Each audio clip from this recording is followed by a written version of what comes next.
Isang magandang araw po sa inyong lahat. Si Sir Jug na naman po ito at maghahatid na naman sa inyo ng isang kwentong siguradong bubuo ng inyong araw.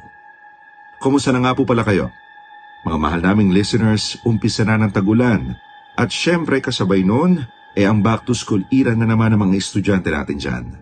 Kaya naman paalala lang, palagi tayong magdala ng panangga sa ulan para ligtas tayo sa anumang sakit at dapat laging healthy. Pero speaking of healthy, alam nyo ba na minsan, hindi rin pala maganda na palagi kayong malusog? Curious ba kayo kung bakit? Abay, di pakinggan nyo tong kwentong ipinadala sa atin ng letter sender nating si Kaloy. Kaya naman stay tuned dahil sisimulan na natin ang ating kwento.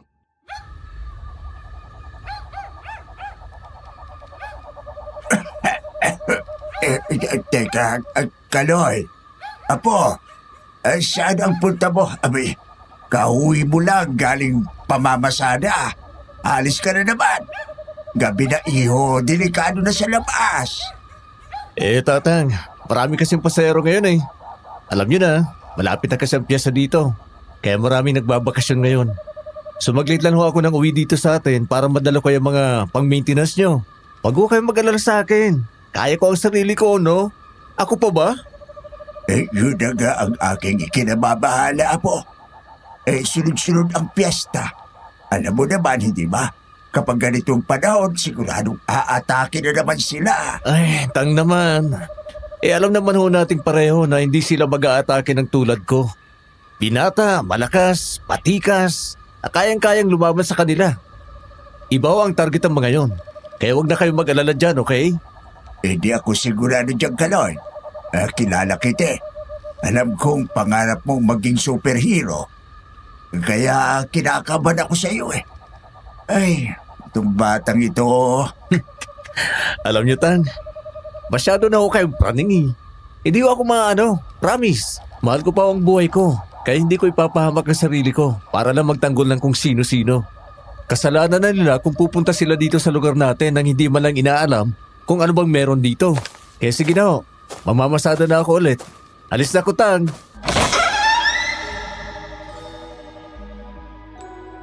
Pamilyar ba kayo sa kwento ng mga Disney princess? Anong gagawin mo kung bigla ka nalang magkaroon ng isang evil stepmother na gagawin ng lahat, mawala ka lang sa landas niya? Isang pagbati po ng magandang araw sa lahat ng nakikinig ngayon dito sa kwentong Takip Silim.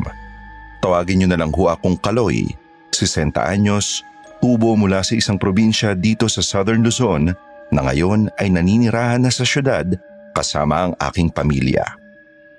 Ang totoo, nagpatulong lang ako sa anak ko para maibahagi ko ang karanasan kong ito nung ako'y binata pa. Sana po ay magustuhan at kapulutan niyo ito ng inspirasyon.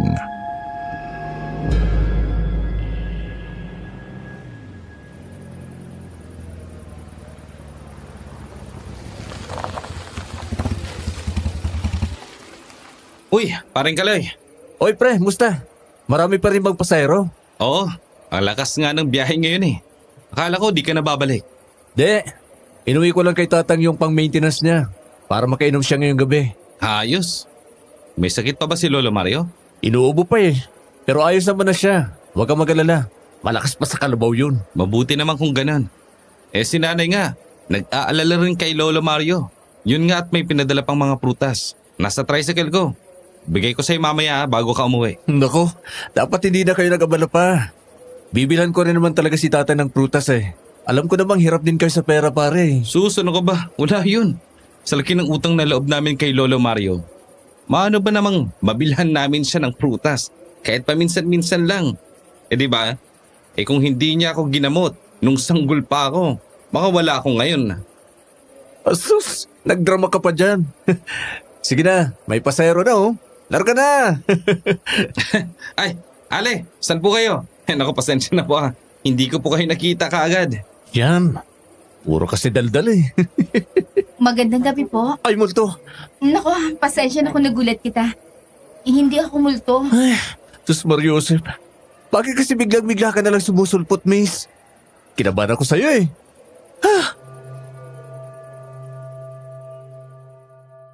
Napahabol talaga ako ng hininga ng mga sandaling yon nang bigla-bigla na lang sumulpot mula sa kung saan ang isang babaeng napakaputi ng kutis at may mahabat itim na itim pang buhok, habang nakasuot din siya ng puting bestidang lampas lang ng kaunti sa tuhod niya.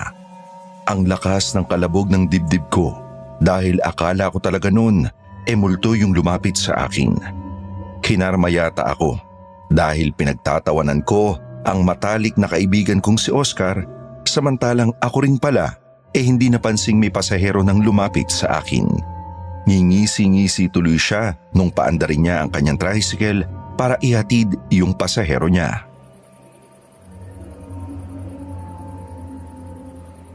Ano ba kailangan mo, miss? Magtatanong lang kasi sana ako kung dito ba yung sakayan papunta sa lugar na to. Ah? Medyo malabo yata itong nakasulat na address dito ah. Teka, babasahin ko ah. Sitio Mangu... Teka, Sitio Mangubat? Yes, that's right. I mean, yun na nga. Ah, So, dito po ba yung sakayan papunta doon? Hello? Bakit mo ko tinitingnan mula ulo hanggang paa? May problema ba? hindi ka taga rito ano? Dayo ka? Oo, paano mo? Sa iba ka na lang magbakasyon, miss. Wait, what? Mukha ka pa namang anak mayaman. Sayang naman yung postura mo. Hanap ka na lang ng ibang mapagbabakasyonan. May mga motel doon sa bayan. Doon ka na lang. Teka, bakit naman? Ano bang... Walang mag-aatid sa'yo sa baryo ngayon, miss. Dahil hindi naman nag-i-exist yan dito.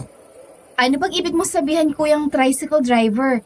Hindi kita maintindihan. Gawa-gawa lang yung baryong hinahanap mo. Bahagi lang yan ang kwentong bayan. Kwentong barbero. Ganun. Panakot lang sa mga batang mahilig gumala tuwing magpe-fiesta dito sa baryo namin. Ha? Pero ang sabi sa akin ni Nana Rosa... Kung sino man ang nagsabi sa'yo tungkol sa baryong yan, siguradong pinagtitripan ka lang noon. Ang mabuti pa, upahan mo na lang ako para maitid kita sa bayan. Pero, hindi pwede. Hindi ako pwedeng bumalik. Ayoko nang bumalik doon. Oh, God. Miss?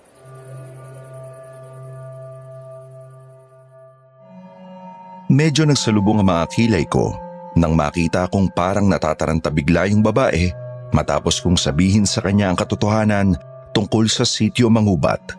Hindi tunay na pangalan ng lugar. Ang sityong yun kasi ay kilala noon sa lugar namin bilang isang tagong baryo daw sa gitna ng isang masukal na gubat sa dulo ng baryo namin na pinamumugaran umano ng mga nilalang na tinatawag natin ngayon bilang aswang. Ayon pa sa alamat, palagi raw naghahasik ng lagima mga residente sa lugar na yun sa tuwing sasapit ang fiesta sa amin. Nangunguha raw sila ng mga babaeng may malusog na pangangatawan, magandang itsura at mapapakinabangang matres para panatilihing buhay ang kanilang lahi dahil walang babae sa kanila. Ganun pa man, halos lahat naman ng tao sa amin ay naniniwalang gawa-gawa lang talaga ang alamat na yun. Halos lahat, maliban na lang sa amin ng tatang ko.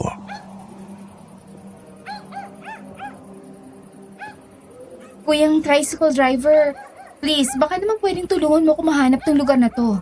Baka naman may lugar dito na kapangalan lang ng sityo yun. Kailangan ko lang talaga mahanap yung dati kong yaya. Si Nana Rosa. Teka lang, miss. Kumalma ka muna. Ba't ba kasi doon mo gustong magpunta? Wala ka bang ibang kamag-anak o kaibigan na pwedeng matuluyan? Hindi nga kasi nag-i-exist ang baryong yun. Kaya hindi kita pwedeng ihatid doon. Wala na. Wala na ako ibang relatives na pwedeng puntahan dito. Sige, salamat na lang. Kung ayaw mo akong ihatid doon, maghahanap na lang ako ng ibang... Ay, ang kulit mo naman, miss.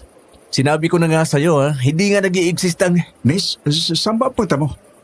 Mukhang nagpapataas lang ng presyo yung isang yan eh. Kung gusto mo, ako na lang maghatid sa'yo. Talaga po, Manong? Alam niyo po ba kung saan yung sitio Mangubat? Aba, oo naman. Sa katunayan alam na alam ko ang papunta dyan. Oh my gosh! Buti na lang pala tumating kayo. Sige, Manong. Ihatid mo na ako doon. Sadali, miss. Huwag kang sumama sa kanya. Hinawakan ko bigla sa braso yung babae bago pa siya sumakay noon sa tricycle nang may matandang bigla na lang nakisali sa usapan namin kanina.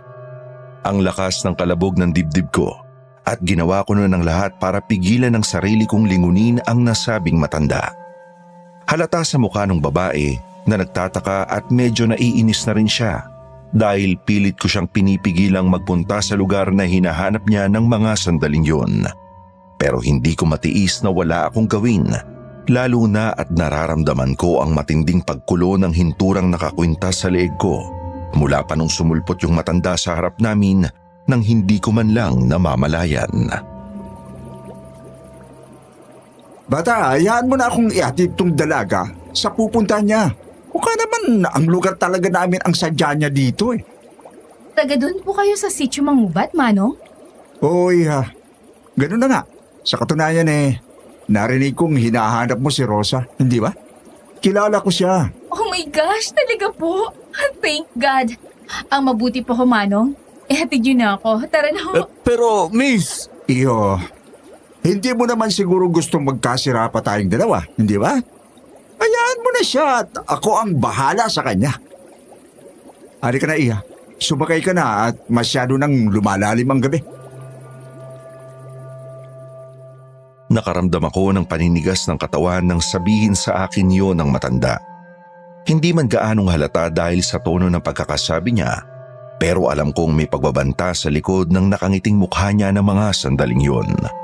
Wala na tuloy akong nagawa kundi ang bitiwan na lang ang babae at hayaan siyang sumakay sa tricycle ng matanda.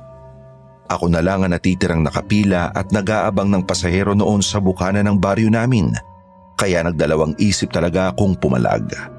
Ni hindi ako handa noon. Ang tanging dala ko lang noon ay isang buntot paging nakatago sa tricycle ko at ang hinturang nakasabit sa aking leeg.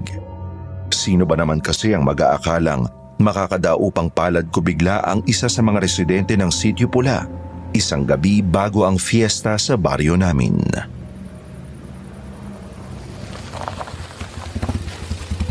Pre!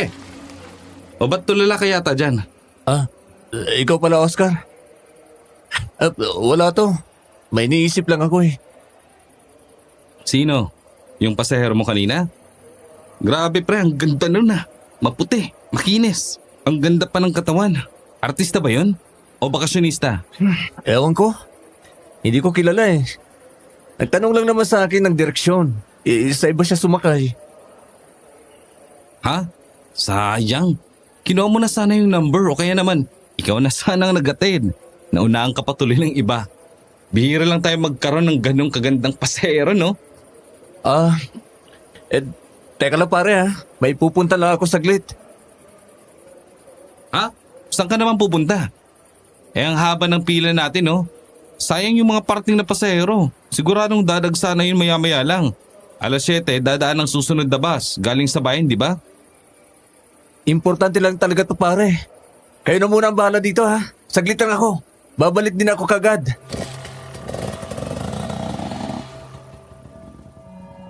Hindi ko na nagawang ipaliwanag ng maayos kay Oscar kung bakit nagmamadali akong umalis ng terminal. Hindi ko rin naman pwedeng sabihin sa kanya ang tungkol sa matandang bigla na lang nagpasakay doon sa babae kanina at ang katotohanang isa tong aswang galing sa Sitio Mangubat. Siguradong pagtatawanan lang ako ng loko dahil nga kami lang ni Tatang at ilan pang matatanda sa baryo ang naniniwala na nag-i-exist naman talaga ang lugar na yon at ang mga nilalang na nakatira doon. Habang mabilis kong pinaanda ng tricycle ko papunta sa dulo ng baryo, hindi mawala sa isip ko yung babae. Nakonsensya ako. Hindi ko mapapatawad ang sarili ko kapag may nangyaring masama sa kanya, lalo na't sa harap ko pa mismo siya sinundo ng matandang aswang na yon nang hindi man lang ako nakapalag. Binilasan ko ang pagpapatakbo. Dinig na dinig ko ang hampas ng malamig na hangin at ang malakas na kabog sa sarili kong dibdib.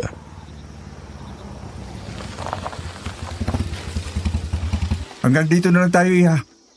Bababa na tayo. Po? Dito na po yung sitio Mangubat? Bakit parang puro matataas na puno at talahib lang po ang nandito? Wala naman pong mga bahay. Papasok pa tayo dyan sa loob ng gubat. Diyan ang daan papunta sa amin. Nakatago kasi ang sitio sa kabilang banda. Sa loob po ng gubat? Madilim po ha. Saka mukhang wala malang ilaw o kalsada. Pakipot kasi andan dyan sa loob. Masyadong masukal. Hindi na kasi itong tricycle, kaya kailangan nating lakarin. Iiwan ko na lang muna ito dito sa bukana. Pero Manong, nakakatakot naman po yatang pumasok dyan. Baka po may mga ahas o kung ano mabangis na hayop sa loob. Niwala nga po tayong dalang flashlight eh. Huwag kang mag-alala, Iha. Sanay na sanay ako sa daang ito. Halika na, sumunod ka na sa akin. Naghihintay na ng matagal si Rosa doon sa loob. Hindi naman po alam ni Nana Rosa na pupunta ako. Biglaan lang po ito. Pero parang gusto ko na lang po yatang bumalik sa bayan, Manong. Ipagpapabukas ko na lang pang papunta dito. Nandito na tayo, Iha. Hindi na tayo pwedeng bumalik. Mula sa malayo, natanaw ko na yung babae at matanda na bumaba mula sa tricycle. Pinatay ko na ang makina at ang headlight ng tricycle ko para hindi nila ako mahalata. Dahan-dahan akong bumaba at palihim na naglakad palapit sa kanila bago ako nagtago sa likod ng isang malaking puno ng akasya. Kitang-kita ko kung paano nag-atubili yung babae nang ayain siya nung matanda na pumasok sa gubat. Halatang nagsisisi na siya kung bakit pa siya sumama sa matandang yun. Madilim at talagang nakakakilabot ang itsura ng gubat na papasukan nila, lalo na't nagsimula ng kumapalang malamig na hamog sa paligid. Habang tahimik akong nakasilip sa kanila at naghahanap ng buwelo para sumugod, may naapakan ang kanang paa kong kakaiba. Malambot ito at medyo basa. Paglingon ko sa paanan ko, muntik na ako mapasigaw sa gulat. May nakahandusay na lalaki sa gilid ng matataas na damuhan. Tinignan ko itong maigi sa tulong ng liwanag ng buwan at halos manlamig ang buong katawan ko nang mamukaan ko kung sino iyon. Isa siya sa mga kasamahan naming tricycle driver sa terminal. Duguan ang ulo nito, basag ang muka at kitang-kita kung wala na itong buhay. Sinasabi ko na nga ba, pamilyar sa akin yung tricycle na dala ng matandang aswang kanina. Ninakaw niya lang pala yun matapos niyang patayin ang kasamahan namin para lang magpanggap na driver at makapaghanap ng biktima.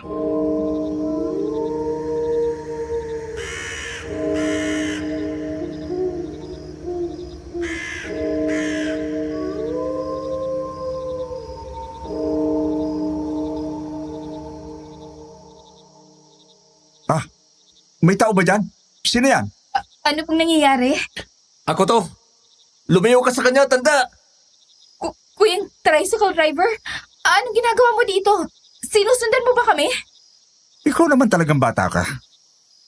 Sinusubukan mo ba talaga ang pasensya ko? Kanina ka pa nakikialam ah. Miss, lumapit ka sa akin, bilis. Mamamatay taong matandang yan. Mamamatay tao?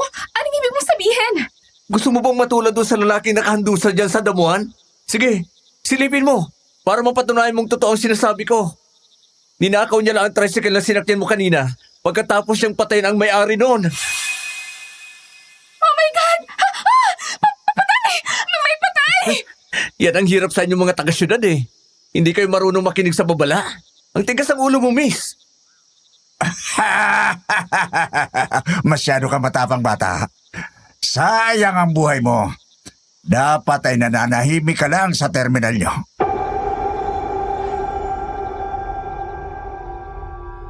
Biglang nagiba ang itsura ng matanda sa mismong harapan namin. Mula sa pagiging isang inosente at ordinaryong matanda, parang umumbok ang mga ugat niya sa muka at leeg. Humaba ng parang patalim ang kanyang mga kuko. Namula rin ang mga mata niya na parang mga nagbabagang uling sa gitna ng dilim. Napatili ng malakas yung babae sa sobrang takot at napaatras hanggang sa madapa siya sa lupa. Mabuti na lang at napagandaan ko ang pagkakataong ito. Agad kong hinugot mula sa loob ng jacket ko ang dala kong buntot paging ibinigay pa sa akin ni Tatang.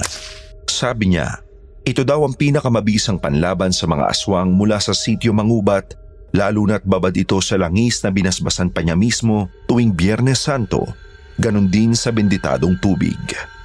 Habang mabilis na sumusugod sa akin ang matanda, pumwesto ako ng maayos at hinawakan ng mahigpit ang buntot pagi. Walang yakap! Talagang kinakalaban mo ako? Subukan mo pang lumapit at sa mismong leeg mo na ito tatama. Miss, tumayo ka dyan. Takbo na! Hindi ko kaya.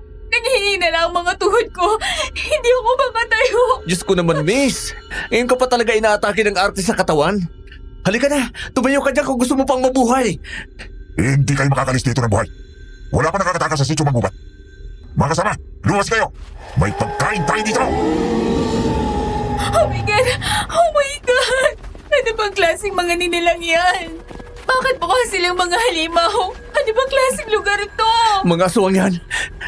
Bilis! Tumakbo ka na at sumakay ka na sa tricycle ko sa may unahan.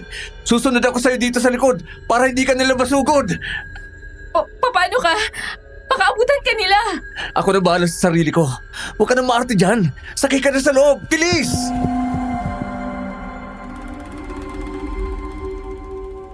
Halos kalad-karin ko na siya papunta sa nakaparada kong tricycle dahil sa sobrang panginginig ng mga binti niya. Nang makasampa siya sa loob ng sidecar, mabilis kong pinaandar ang makina at binuhay ang ilaw. Dinig na dinig ko ang mga nakakakilabot na ungol at mabilis na kaluskusan mula sa gubat, palapit ng palapit sa amin. Alam kong hindi lang isa o dalawa ang paparating, kundi isang buong grupo. Buong ang kanyata ng sitio Manggubat ang tinawag na matandang yun para pagtulungan kami. Habang pinipiga ko ng sagadang silinyador ng tricycle para makalayo kami agad, naramdaman ko ang isang malakas na kalabog sa bubong ng sidecar. May nakasampa na. Wala akong nagawa kundi izigzag ang pagpapatakbo sa kalsada para mahulog ang kung anumang nilalang na nakakapit noon sa bubong ng tricycle ko.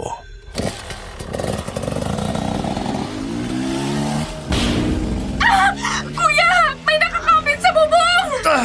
Kumapit ka lang na maigpit dyan sa loob, miss. Ihulog ko yung tarantado kaswang na yan.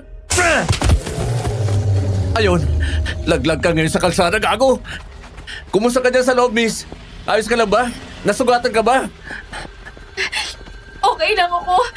Pero natatakot pa rin ako. Baka mahabol nila tayo. Ang bibilis silang tumakbo. Hindi yan. Mabilis tong tricycle ko. Alagang-alaga ko ang makina nito kaya hindi tayo maaabutan ng mga yan. Saan ba tayo pupunta ngayon? Baka abutan pa rin nila tayo. Sa bahay namin, hindi tayo pwedeng bumalik sa terminal. Baka idamay pa nila yung ibang mga walang kamalay-malay na tao doon. Si Tatang ang makakatulong sa atin ngayon. Sinong Tatang? Ano magagawa niya laban sa mga halimaw na yon? Yung lolo ko, albularyo yun. At alam niya ang gagawin sa mga yan. Protektado ng mga orasyon ang bahay namin. Kaya ligtas tayo doon. Sige, bilisan mo pa pagpapatakbo please. Parang awa mo na.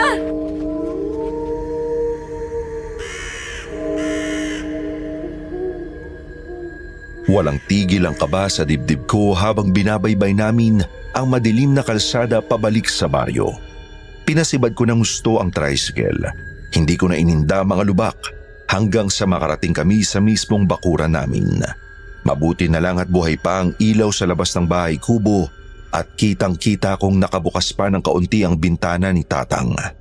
Paghinto namin sa tapat ng bahay, mabilis kong inalalayan pababa yung babae na patuloy pa rin sa pag-iyak at halos hindi na makatayong mag-isa sa sobrang trauma. Inakay ko siyang umakyat sa kawayang hagdan ng aming kubo at malakas akong kumatok sa pintuan.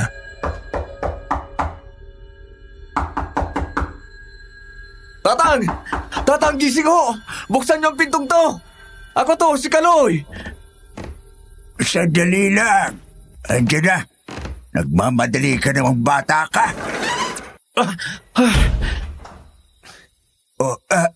Kaloy, ba't anong nangyari sa inyo? Pawis na pawis kayo ah. Sino yung kasama mo at ba't umiiyak yan ng ganyan? Tang, sa loob na po tayo mag-usap. Papasukin niyo muna kami, bilis! Diyos ko, Apo. Amoy na amoy ko ang lansa mula sa inyong dalawa. Nakaenkwentro kayo na. Naamoy ko ang aswang sa inyo. Opo, Tang. Doon mismo sa bukana ng sitio Manggubat. Itong babae to kasi, sumama at nagpatid sa isa sa kanila. Muntik na siyang maging hapunan kung hindi ko sinundan at nilati ko yung matandang aswang na yun. I'm sorry. Hindi ko naman kasi alam. Akala ko po talaga, normal na tao lang siyang tutulong sa akin. Desperado na kasi talaga ako. Sinasabi ko na nga ba at atake sila ngayong gabi?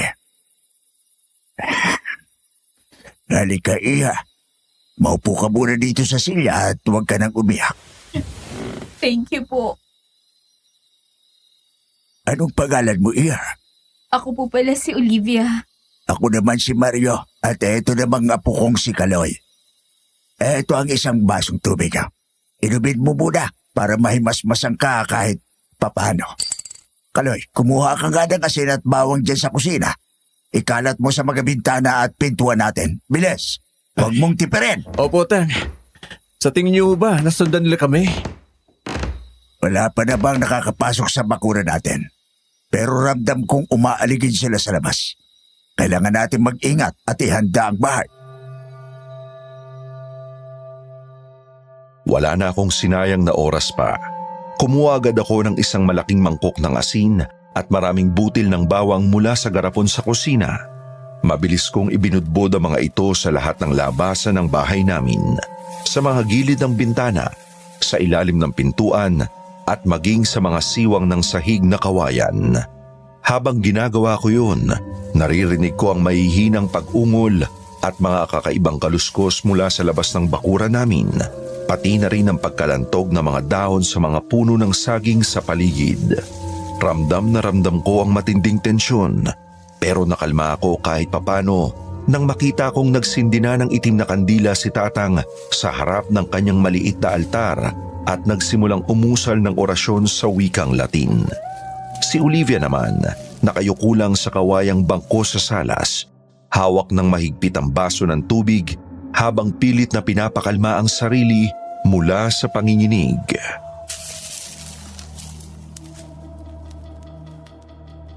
Kaloy, Lolo Mario, maraming salamat po sa pagligtas niyo sa akin. Kung wala po kayo, bakpatay na ako ngayon. Walang anuman, Iha. Pero bakit ka ba kasi napadpad dito sa lugar namin ng ganitong oras?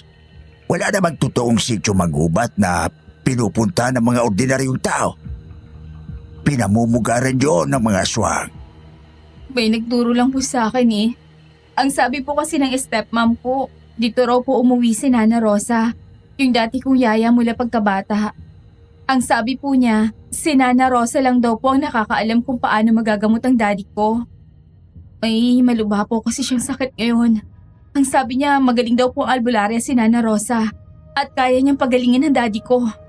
Stepmom mo? Ba't hindi ba lang siya sumama sa'yo o kaya nagpadala sana siya ng sarili niyong driver para ihatid ka dito sa probinsya ng maayos? Bakit hinayaan ka niya mag-isang umalis? Ang totoo, ako po ang nagdesisyong pagpunta dito ng mag-isa. Kung saan-saang doktor na po kasi namin ipinatingin ng daddy ko. Pero ni isa, walang nakatulong sa amin. Hanggang sa sinabi po niya sa akin na kinukulam daw si daddy. Ayoko rin po sana maniwala nung una. Pero may mga nangyayari po kasi sa kanyang kakaiba. Kaya nakumbinsi ako. Hanggang sa nalaman ko na nga po na si Nana Rosa daw po ay may alam sa panggagamot ng ganong mga klase ng sakit. Teka lang, pakililaw nga. Madrasa mo mismo ang nagturo sa'yo ng lugar na pinamubugaran ng mga aswang para doon ka magpunta? Parang may mali ah. Mukhang plinano ng maiga ang pagpunta mo dito, Iha. Posibleng gusto ng madrasta mo na mapahama ka talaga sa kamay ng mga halimaw na yon. Imposible. Magkasundo naman kami na madrasta ko. Bakit naman niya gagawin yun sa akin? Iha, may mga tao talagang magaling magtago ng tunay nilang ugali. Maraming posibleng dahilan para gawin niya yan. At unang-una dyan ang pera. Alam mo ba? Na sa mga kaso ng kulam, madalas na gumagawa niyan ay yung mga taong malapit lang sa tabi niyo. Madali lang nilang magagawa ang gusto nila dahil hindi nyo agad sila paghihinalaan. Oh my gosh. Ang sama naman pala ng ugali ng madrasa mong yan eh. Mas masahol pa yata yun sa mga aswang sa labas eh. Tao nga siya, pero halimaw naman ang budhi. Shhh! Sandali lang, Kaloy. Huwag kayong maingay. Tumahimik muna kayong dalawa.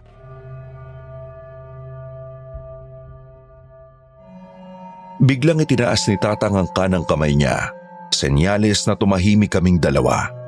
Pinakiramdaman ko ang paligid at pinigilan ang paghinga. Kanina kasi, panay ang kaluskos nila sa labas, pero biglang tumahimik ang paligid. Wala na kaming naririnig noon kundi ang malalakas na ihip ng hangin at ang huni ng mga kuliglig sa malayo.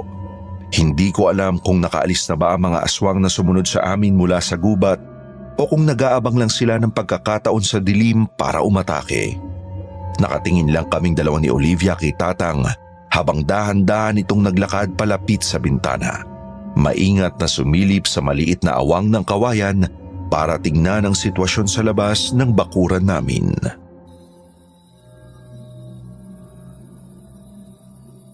Tang, anong nakikita niyo dyan sa labas? Andiyan pa ba sila?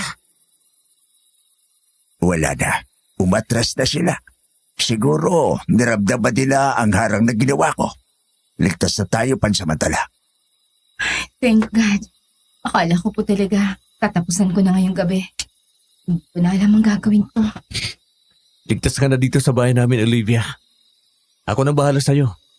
Bukas sa bukas din pagsikat ng araw, sasamahan kita pabalik sa Maynila para hindi ka na nila masundan pa. Pero paano yung stepmom ko? Kapag nalaman niyang buhay pa ako at nakabalik na ligtas, baka kung ano na namang panibagong masamang plano ang gawin niya sa akin. Wala na akong ligtas na babalikan doon. E di ipapulis natin siya. Hindi pwedeng manahimik ka na lang habang kinukuha niya ang lahat ng pag-aari mo at pinagtatangkan pa ang buhay mo. Kasama mo kami ni Tatang na titistigo. Pero sino naman ang maniniwalang ipinain ako ng madrasta ko sa mga aswang? Kailangan mo pa rin lumaban para sa sarili mo at sa tatay mo. Pero sa gayon, Iya, magpahinga muna kayo at bukas natin pag-isipan kung paano tayo kikilos nang hindi ka mapapahamak. Sige po. Maraming salamat po talaga sa inyo. Wala po akong ibang kakilala dito. At kayo lang po ang nagmalasakit at tumulong sa akin kahit delikado. Huwag kang mag-alala. Andito lang kami ni Tatang palagi. Hindi namin nahayang may manakit sa'yo. Aswang man niya na galing sa gubat o taong sakim sa yaman. Parehas lang silang halimaw para sa akin. O siya, sige na.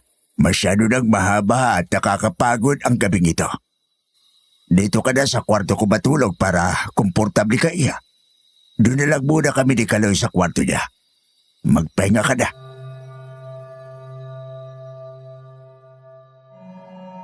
Nakita ko kung paano gumaan ng bahagya ang itsura ni Olivia pagkatapos sabihin yun ni Tatang. Mula sa pagiging takot na babae kanina na halos mamatay sa nerbiyos, unti-unti nang bumalik ang kulay sa kanyang mukha. Hindi ko alam kung ano ang susunod na mangyayari bukas, lalo na't nasali ako sa isang gulong hindi ko naman inaasahan at lalong hindi ko hiniling. Akala ko kasi ang mga aswang lang ang magiging problema ko ng gabing yun nang magpasya akong sundan sila. Yun pala ay may mas malaki pang banta na naghihintay kay Olivia sa pag-uwi niya sa syudad. Pero kahit na anong mangyari, isang bagay ang sigurado ko. Hindi ko hahayaang magtagumpay ang kasamaan. Nasa anyuman ito ng halimaw na kumakain ng tao sa gubat o isang mismong taong sobrang sakim sa yaman at kapangyarihan. Paring Kaloy! Apo! Lola Mario! Oh, Oscar, pare! Ang aga mo naman yatang mambulabog ngayon. Wala pa akong balak pumasada. Hindi pa mamasada ang pinunta ko rito, pare. Ito, yung mga prutas na pinabibigay ni nanay para kay Lola Mario. Hindi ka na kasi bumalik kagabi sa terminal eh. Kaya ako na nagdala dito ngayon sa'yo. Ay, oo nga pala. Pasensya na talaga, pre, ha? Biglaan kasi yung inisikaso ko kagabi. Tapos ginabi na rin ako ng uwi kaya hindi na ako nakadaan para kunin yan. Ay, maraming salamat dito, ha? Pakisabi kay Aling Sonia, salamat. Sus, wala yun. Ano ba kasi yung napaka-importanting inaasikaso mo kagabi? At iniwan mo yung napakahabang pila ng mga pasahero. Sayang yung kinita mo sana kagabi, pre. Wala yun. May tinulungan lang akong kakilala. Kakilala? At teka nga, pre. Baka naman dumidiskarte ka na sa babae. At ayaw mo lang sabihin sa akin, ah. May nililigawan ka na siguro, ano? Kaloy, gising na ba si Lolo Mario? Nagtimpla kasi ako ng kape sa kusina, baka gusto niyang uminom. Taka, pre. Siya yun, ah. Siya yung magandang pasahero kagabi. Eh bakit nandito siya sa bahay niyo? Hoy, Oscar. Hinaan mo nga yung boses mo. Nakakaya kay Olivia oh. Ang aga-aga kung makasigaw ka parang nasa kabilang bundok ka. Paano hindi ako sisigaw? Pre, sinasabi ko na nga ba eh. May tinatago ka palang sekreto sa akin. Ipakilala mo naman ako dyan, pre. Type na type ko talaga siya kagabi pa. Na nandun tayo sa terminal.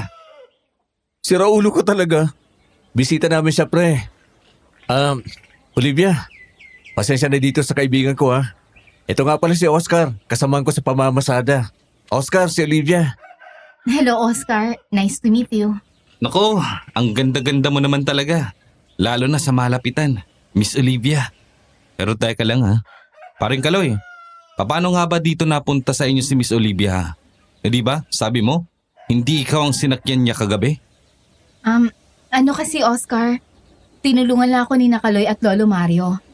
May hinahanap kasi akong tao dito sa probinsya nyo. Yung dati kong yaya, nawala na kasi yung address niya. Kaya dito muna ako pinatuloy ni Kaloy habang nagtatanong-tanong kami. Nagkasalubong kasi kami ulit kagabi nung pauwi na siya. Ganun ba yon? Bait talaga nitong paring Kaloy ko. Sige, tutulong na rin ako sa paghahanap sa yaya mo, Miss Olivia. Ano bang pangalan? Ako nang bahala doon, paring Oscar. Kaya ko na yon. Mabuti pa, mauna ka na sa terminal. At baka dumadami na naman ang mga pasero doon. Susunod na lang ako maya-maya pagkatapos kong mag-asikaso dito sa bahay. Napakadamot mo naman, pre. Gusto kong tumulong eh. Sige na nga, alis na ako. Miss Olivia, dadaan-daan ako dito minsan para makatulong rin sa paghanap nyo. Salamat, Oscar. Ingat ka sa pagpapasada.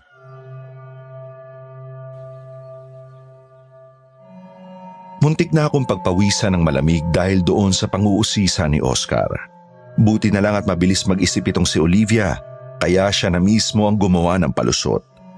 Kung nagkataon na nalaman ni Oscar ang totoong nangyari sa gubat at kung sino ba talaga yung matandang nagpasakay kay Olivia, baka inatake niya yun sa puso sa sobrang takot. Hanggang sa mga sandaling yun, nanatiling sikreto sa karamihan ng mga taga-baryo ang tunay na kalagayan ng sitio Mangubat. Para sa kanila, isa lang yung gawa-gawang kwento, pero para sa aming nakaharap mismo mga aswang, isa iyong bangungot. Matapos umalis ni Oscar, nakahinga kami ng maluwag ni Olivia. Sabay naming dinala mga prutas sa loob ng bahay para pagsaluhan namin ni Tatang. Pero ang kapayapaang naramdaman namin nung umagang yun ay panandalian lang pala. Pagsapit ng gabi, muli na naman bumalik ang kilabot na dala ng mga aswang.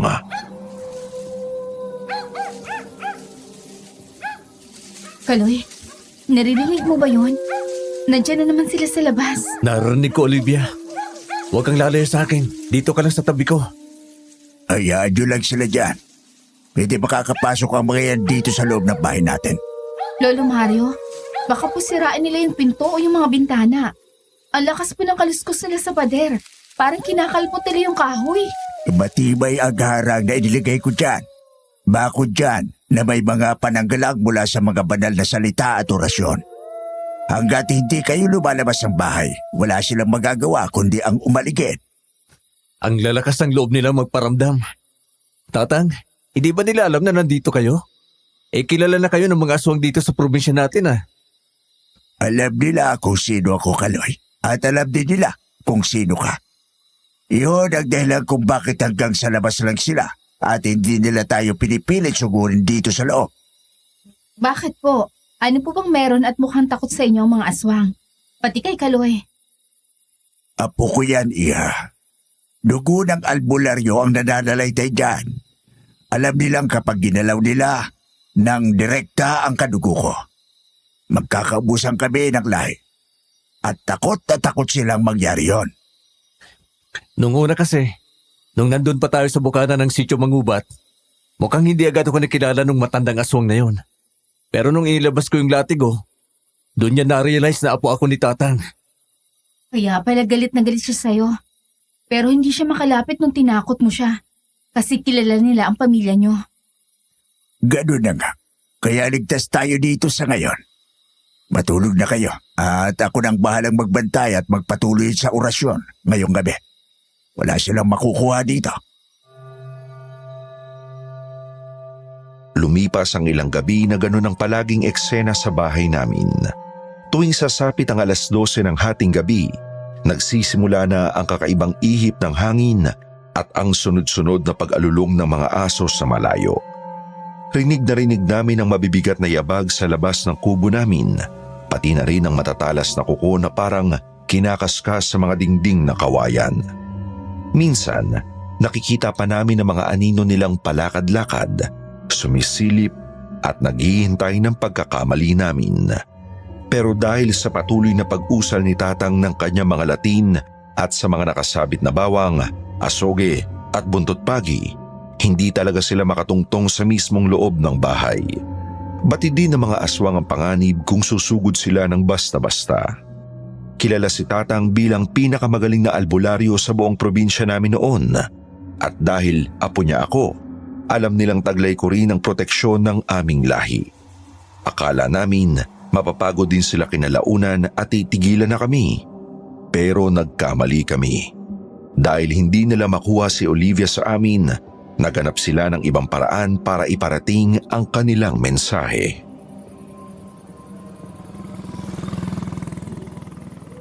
Paring Kaloy, buti naman at pumasada ka na ngayon. Kailangan mo itong malaman. Oh, ba't ganyan ang mukha mo pare? Parang pinagsakluban ka ng langit at lupa. Anong nangyari? May masamang balita galing sa kabilang baryo, pre. Yung baryo San Isidro, inatake daw kagabi. Inatake? Nino? Mga rebelde? Sindikato? Hindi, pre. Ibang klase daw eh. Parang mabangis na hayop daw, pre. Pamilya ni Mang Tomas yung nagdi-deliver ng mga gulay dito sa palengke natin na kaibigan ni Lolo Mario. Ubus sila, pre. Wala daw itinira. Ha? Pamilya ni Mang Tomas? Diyos ko po. Paano nangyari yun? 5 ang anak ni Mang Tomas ha? Puro barako pa? Yun na nga eh. Madaling araw daw nangyari. Sabi ng mga kapitbahay may narinig silang malalakas na kalabog at mga ungol. Pagdating ng umaga, bukas na yung pinto nila. Wasak yung mga bintana. Ang masakla pa, pre. Puro kagat daw sa leeg at tiyan ang inabot ng mga biktima. Parang pinagpiyastaan ng mga mababangis na aso. Mga aso? Imposibleng aso ang makagawa nun sa buong pamilya, Oscar. Yun nga pinagtataka ng mga pulis. Walang nakitang bakas ng tao. Ay, nakakilabot, pre. Umiiyak yung buong San Isidro kanina nung dumating yung mga nag-iimbestiga. Balita ko, may 2 pamilya pa sa baryo Maligaya na ganun din ang sinapit. 2 gabi nang nakakalipas. Baryo Maligaya? Magkakatabi lang yung mga baryo yun ha. Nakapalibot yun sa dulo ng gubat malapit sa sityo. Kaya nga natatakot yung mga tao dito sa atin eh. Baka tayo nang isunod. Sabi ng mga matatanda, baka daw may nagising na masamang espiritu o halimaw sa bundok. Kailangan na raw natin mag-ingat, lalo na tuwing gabi. Sige pre, maraming salamat sa balita. Uuwi na muna ako. Kailangan kong sabihin to kay Tatang agad. Sige pre, mag-ingat kayo ah. Ikumusta mo na rin ako kay Miss Olivia. Sabihin mo, huwag siyang lalabas ng bahay kapag gabi.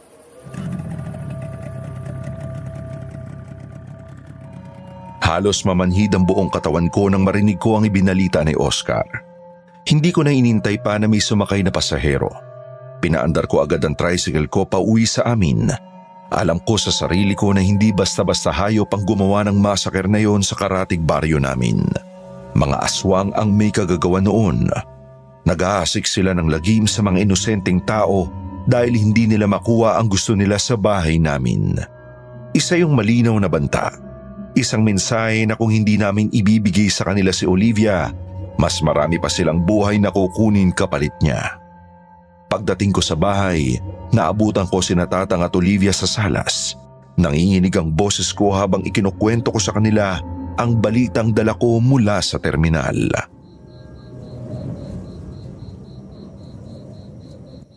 Kaya pala ibang timpla ng hangin kaninang madaling araw.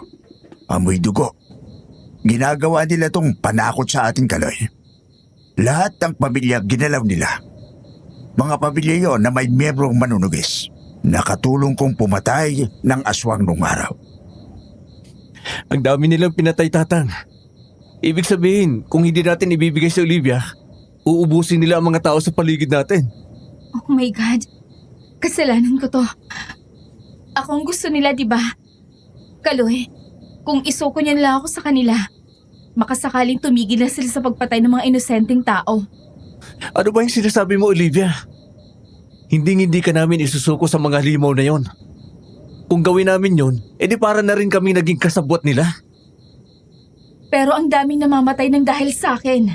Hindi ko kayang sikmurain may mga batang nawawalan ng buhay dahil nakatago ako dito. Lolo Mario, baka po pwede na akong umalis. Ako na lang po ang haharap sa kanila. Huwag kang magsalita ng ganyan, Iha. Hindi maaari. Kahit na isuko ka namin sa kanila, hindi pa rin sila titigil. Ugali na ng mga aswang sa sityo Manggubat ang manlinlang at pumatay. Gagamitin lang nila ang katawan mo.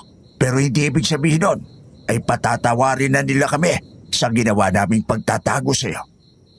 Tsaka, bakit pa gustong-gusto ko nilang makuha? Ano ba kasing meron sa'yo, Olivia? Ang dami-daming pwedeng biktimahin, pero ikaw ang pinag-iinitan nila ng ganito. Handa silang pumatay ng napakaraming tao para lang mapilitan kaming ibigay ka sa kanila. Hindi ko rin alam, Kaloy. Normal lang naman akong tao. Wala naman akong espesyal na kakayahan o anuman. Ang alam ko lang, ipinadala ako dito ng stepmom ko. Hindi yan simpleng pagpapahamak lang, Iha. May mas malalim na dahilan kung bakit ayaw ka nilang tigilan. Kung gusto ka lang nilang patayin, sana ay ginawa na nila yon o kaya humanap na lang sana ng ibang paraan ang madrasa mo doon sa Maynila. Pero ipinadala ka niya mismo sa sityo Manggubat. Ibig sabihin po ba, Lolo? May posibilidad na alam ng madrasta ko ang ginagawang to ng mga aswang? Na may kinalaman siya sa paghabol nila sa akin ngayon? Maaari. May mga taong nag-alay ng buhay ng iba sa mga aswang, kapalitang kayamanan o pabor. Siguradong may espesyal sa dugo mo o sa pamilya niyo, Olivia, na kailangan ng mga nilalang na yon para sa kanilang mga ritual. Espesyal sa pamilya namin? Ang alam ko lang po mayaman kami. Pero wala namang sinasabi si Daddy na may connection kami sa mga ganitong bagay. Aalamin natin yan, Olivia. Huwag kang mag-alala. Maghahanap kami ni Tata ng paraan para matapos to nang hindi ka na ibibigay sa kanila at wala nang nadadamay na iba pa. Salamat, Kaloy. Salamat talaga. Hindi ko na alam kung paano ko kayo masusuklian sa lahat ng kabutihang ginagawa niyo para sa akin.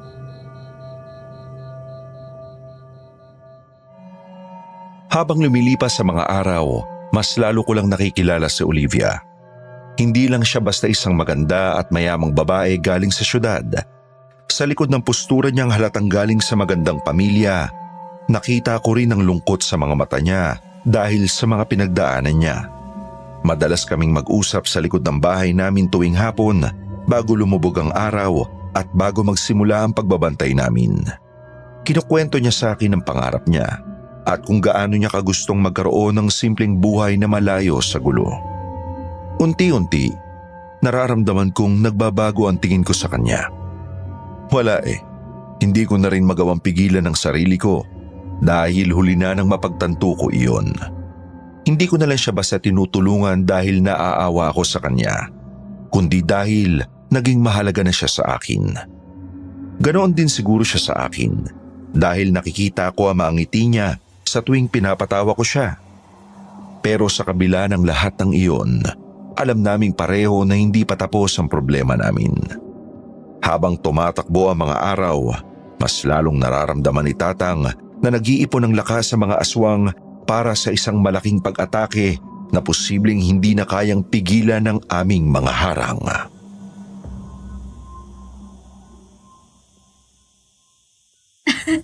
Sira ka talaga, Kaloy.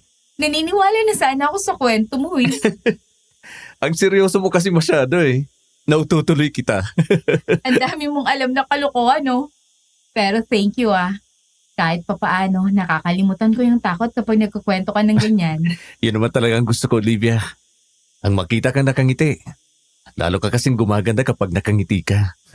Bolero ka rin pala, no? Parang yung kaibigan mong si Oscar. Uy, iba naman ako kay Oscar, ano? Pero seryoso, hindi mo na kailangan mag-alala palagi, Olivia. Sabi ko sa'yo, di ba? Poprotektahan kita kahit anong mangyari. Tutuparin ko yon. Naniniwala naman ako sa'yo, Kaloy. Sana nga lang matapos na to. Gusto ko na makabalik sa Maynila. Pero gusto ko rin sana na magkita pa rin tayo kahit maayos na ang lahat. Pupuntahan kita sa Maynila kung gusto mo. Kahit ipasada ko pa tong tricycle ko hanggang EDSA, makita lang kita. Baliw. Uulihin ka ng pulis pag ginawa mo yun. Eh di magtatawag ako ng mga aswang mula dito para matakot yung mga manghuhuling pulis. Itatali ko sa ibabaw ng tricycle ko. Huwag mo na silang isali. Baka mamaya kainin din nila yung mga tao dun. Basta, pangako ko sa'yo, matatapos din tong problema natin. Malalaman natin kung bakit ka ba talaga nila hinahabol. Naniniwala ako sa inyo ni Lolo Mario. Sana lang, ligtas din kayo palagi. Hindi ko kakayanin kapag may nangyaring masama sa inyo dahil sa pagtulong sa akin.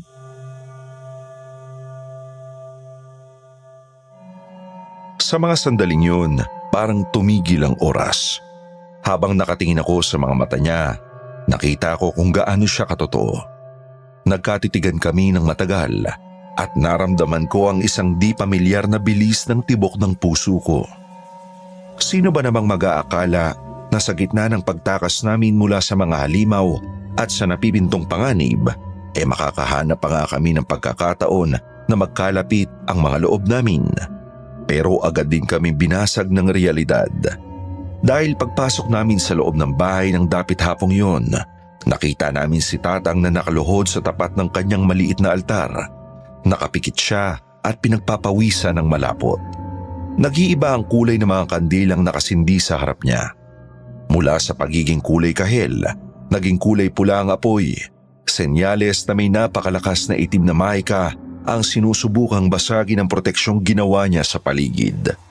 Pilit na kinakalaban ni Tatang ang puwersa, pero halata sa mukha niya ang matinding paghihirap. Hindi ko alam kung anong nangyayari ng mga sandaling yun, pero sigurado akong hindi maganda ang dala noon. Hinawakan ko na lang ng mahigpit ang kamay ni Olivia nang maramdaman kong natakot din siya sa nakitang ayos ni Tatang. Sige na Olivia, pumasok ka na muna sa loob. Kukuha lang ako ng panggatong para sa pagluluto natin mamaya. Huwag ka na magpaaraw dito sa labas. Tulungan na kita dyan, Kaloy. Nakakahiya naman kasi. Dito na nga ako nakikitira sa inyo tapos wala man lang akong ginagawa.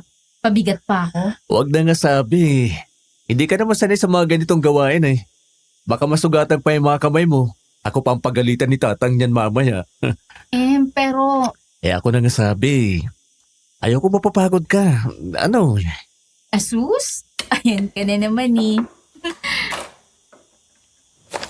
Aba, ang sweet nyo naman pala talagang dalawa, no? Ano? Kaya pala hindi ka na pumapasada ng maayos ngayon paring Kaloy, ha? May iba Oscar. ka na palang pinagkakaabalan. Pare, kanina ka pa ba dyan?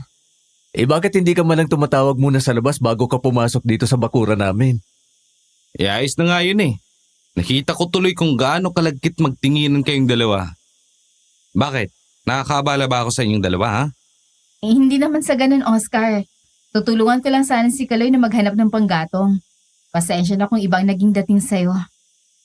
Pwede ba tayo mag-usap, Kaloy? Tayong dalawa lang sana. Yung walang ibang nakikinig na dayo. Umayos ka nga ng pananalita mo, Oscar. Bisita namin si Olivia. Pumasok ka na muna sa loob, Olivia. Susunod ako agad. Sige, Kaloy. Oscar, maiwan ko muna kayo. Ano ba problema mo, pare? Bakit bigla-bigla ka na lang nagsusungit dyan? May nagawa ba akong masama sa'yo? Kaya nandito ka ngayon para manggulo? Huwag ka na magpatay mali sa Kaloy. Alam mo naman na sa unang kita ko pa lang dyan kay Olivia, type na type ko na yan eh. Sinabi ko na sa'yo yun, di ba? Sabi mo pa nga sa akin, tinutulungan nyo lang. Ano to nakikita ko ngayon? Nilalandi mo na pala siya ng patago. Hindi ko siya nilalandi, Oscar. May pinagdadaanan yung tao. At tinutulungan ko lang talaga siyang mapanatag.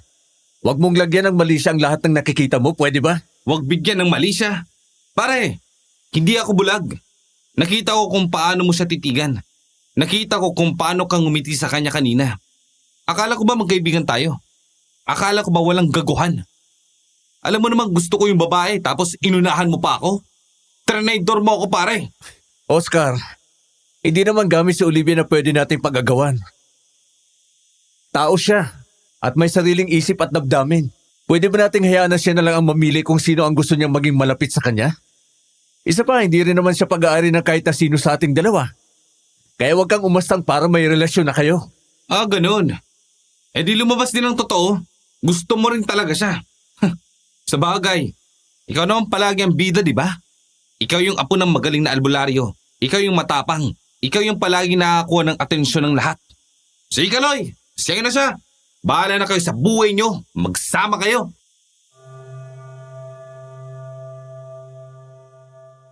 Hindi ko na nagawang pigilan pa si Oscar nang mabilis itong tumalikod at naglakad palabas ng bakuran namin. Napabuntong hininga na lang ako habang pinapanood siyang umalis. Masakit para sa akin na magkatampuan kami ng dahil lang sa babae at sa isang maling akala. Lalo na at siya na ang pinakamatagal at pinakamatalik kong kaibigan doon sa baryo namin. Hindi ko naman sinadyang mahulog din ang loob ko kay Olivia. Kusang nangyari ang lahat dahil sa sitwasyong kinakaharap naming dalawa. Gusto ko sanang ipaliwanag kay Oscar ang buong katotohanan na hindi lang basta pagtulong ang ginagawa namin, kundi pagprotekta sa buhay ni Olivia mula sa mga aswang sa gubat. Pero alam kong hindi rin siya maniniwala o baka lalo lang siyang magalit. Sa huli, pinili ko na lang na manahimik at unahin ang kaligtasan namin sa bahay. Akala ko, lilipas din ang galit niya at magkakaayos din kaming dalawa kapag lumamig na ang ulo niya. Hindi ko inakalang ang simpleng tampuhang yun ay magiging ugat pa ng isang napakalaking sakuna para sa aming lahat. Lumipas ang ilang araw na hindi na kami muling nag-usap pa ng matalik kong kaibigan. Ang akala ko pa nga, yun na ang magiging pinakamabigat kong problema sa linggong iyon.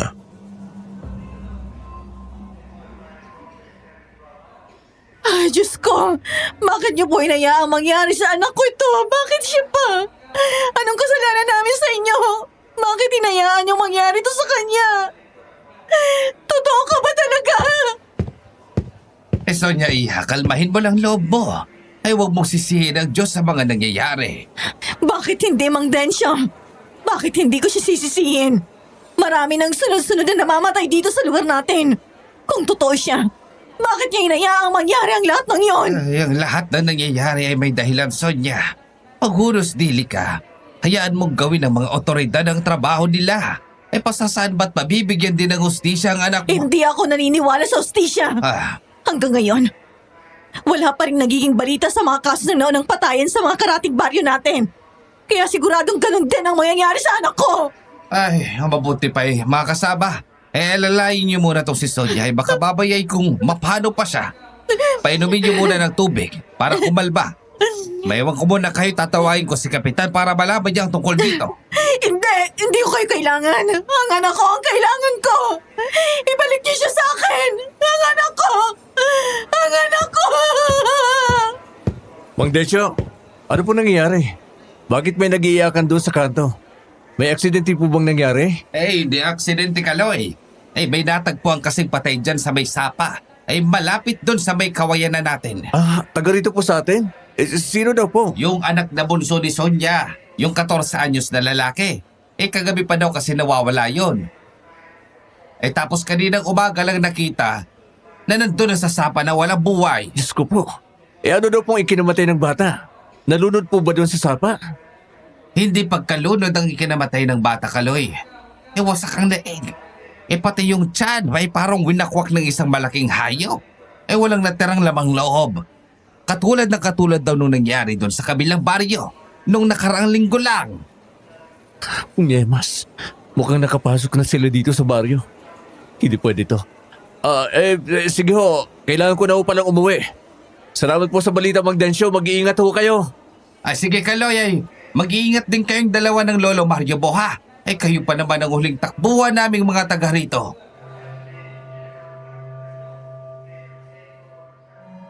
Wala na akong sinayang na oras pa. Pinasibad ko na uli ng husto ang tricycle ko pabalik sa amin para ibalita kay Tatang ang malagim na nangyari sa baryo namin. Kumakabog ng malakas ang dibdib ko. Ito na ang kinatatakutan kong mangyari. Ang lumala pa lalo ang mga paramdam ng mga aswang at ang umabot pa sa mismong lugar namin ng mga patayan. Pagdating ko sa bahay, agad kong isinumbong sa kanya ang sinapit ng anak ni Aling Sonia. Nang marinig yun ni Olivia, Ganun na lang ang naging pag-iyak niya dahil sa matinding takot at sa konsensyang nararamdaman niya. Pakiramdam kasi niya, kasalanan niya ang lahat ng mga nagaganap na yun hanggang sa nagdesisyon si Tatang na basagin ang pananahimik at sabihin sa amin ang natuklasan niya tungkol kay Olivia.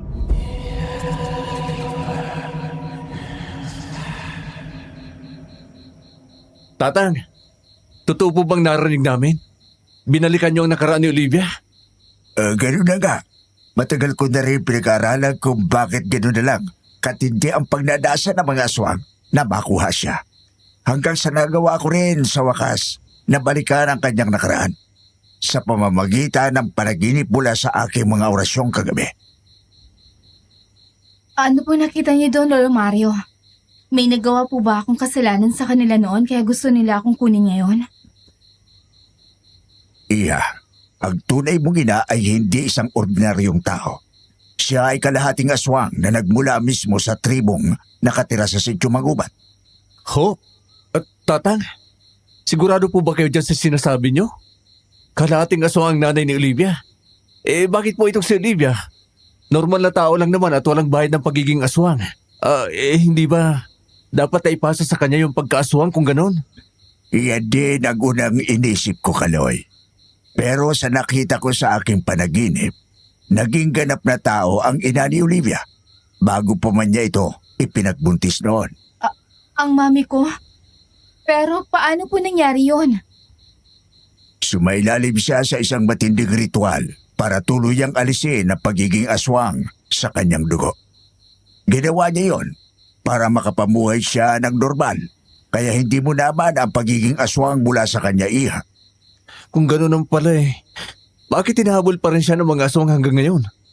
Wala na pala siyang bayad ng pagkaaswang Dahil sa pagtanggal ng pagiging aswang sa kanyang dugo, tinuring silang mga taksil ng sarili nilang lahi.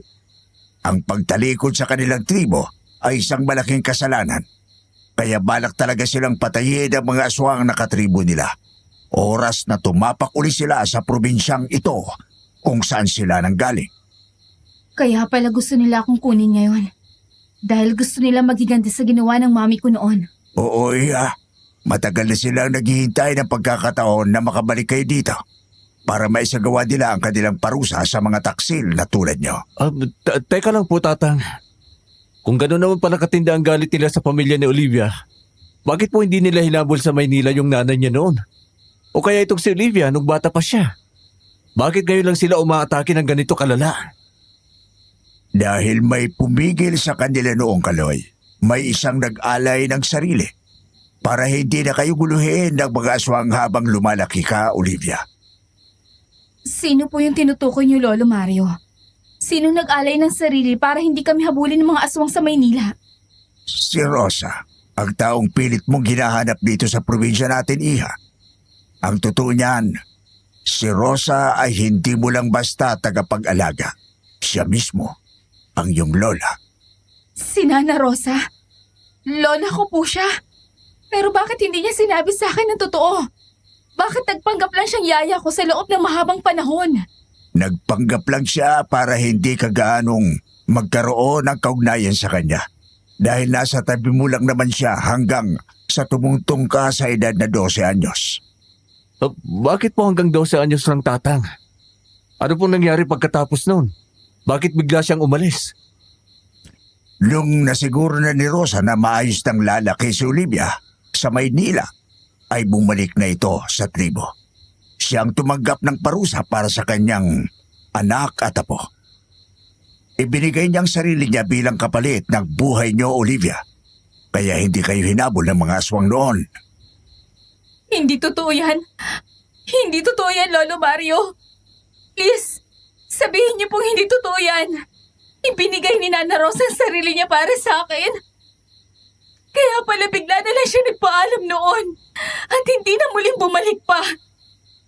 Kaya pala hindi na namin siya makontak sa probinsya. Kaya pala hindi na kayo sinundan ng mga aswang ng nanay mo noon. Dahil may isang umako ng kasalanan niyo dito sa tribo, Olivia. Pero Tatang, paano kayo nalaman ng madrasa ni Olivia ang tungkol sa lugar na to at kay Nana Rosa? Nalaman ng madrasta niya ang tungkol doon dahil sa diary ng yumao niyang inakaloy. Malamang, nabasa yun ang madrasta niya kaya nito nalaman ang tungkol sa sikreto at kasalanan nito sa sitio Magubat. Oh my God! Ang stepmom ko! Pinlano niya talagang lahat. Nabasa niya sa diary ang tungkol sa parusa kaya pinilit niya akong papuntahin dito kay Nana Rosa. Alam niya mapapahamak ako kapag nagpunta ako dito na mag-isa. Napakasama pala talaga ng babaeng yun. Ginamit niya pa yung sakit ng tatay mo at ang pangalan ng lola mo para lang ipain ka sa kamatayan. Napakawalang iya naman. Lolo Mario, si Nana Rosa po, patay na po ba siya kaya hinahabol nila ako ngayon? Patay na po ba siya dahil sa parusa ng mga aswang sa kanya? Sa palagay ko ay hindi pa naman iya. Baka nakakulong lang siya sa sityo at ginagawang alipid ang mga nakakataas sa tribo nila. Kung patay na si Rosa, makakausap ko sana ang kanyang kaluluwa sa panaginip nung binalikan ko ang nakaraan mo. Pero hindi yun nangyari. Kaya malamang ay buhay pa ito at nasa katawan pa nito ang kanyang kaluluwa. Ibig sabihin po, Tatang, buhay pa si Nana Rosa? Nandyan lang siya sa gubat, naghihintay na mailigtas? May malaking posibilidad na gano'n na nga ang nangyari. Hanggat hindi natin nakikita ang kanyang bangkay at hindi ko nakakausap ang kanyang kaluluwa, Kaloy, ituturing natin siyang buhay.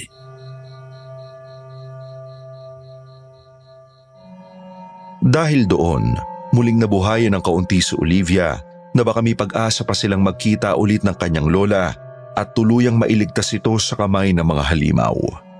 Kahit papano, sa gitna ng madilim na revelasyon tungkol sa kanyang pagkatao at sa kasamaan ng kanyang madrasta, may nakita kaming liwanag na pwedeng asamin at ipaglaban.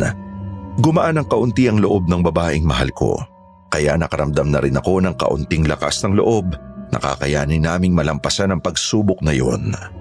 Pero agad ding nawasak ang pag-asang yon. Nang kinagabihan ng araw ding yun, nagulat na lang kami dahil nagawa na kaming suguri ng malapitan ng mga aswang sa mismong loob ng aming bakuran.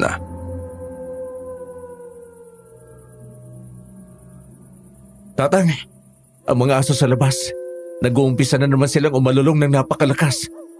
Mukhang naandito na naman nga ang mga lintik na yan. Talagang hindi sila titigil. Lolo Mario, bakit parang nasa malapit na sila ngayon? Naririnig kong parang iniikutan ng mga yabag ang paligid nitong kubo. Oo nga. Anong... Ay!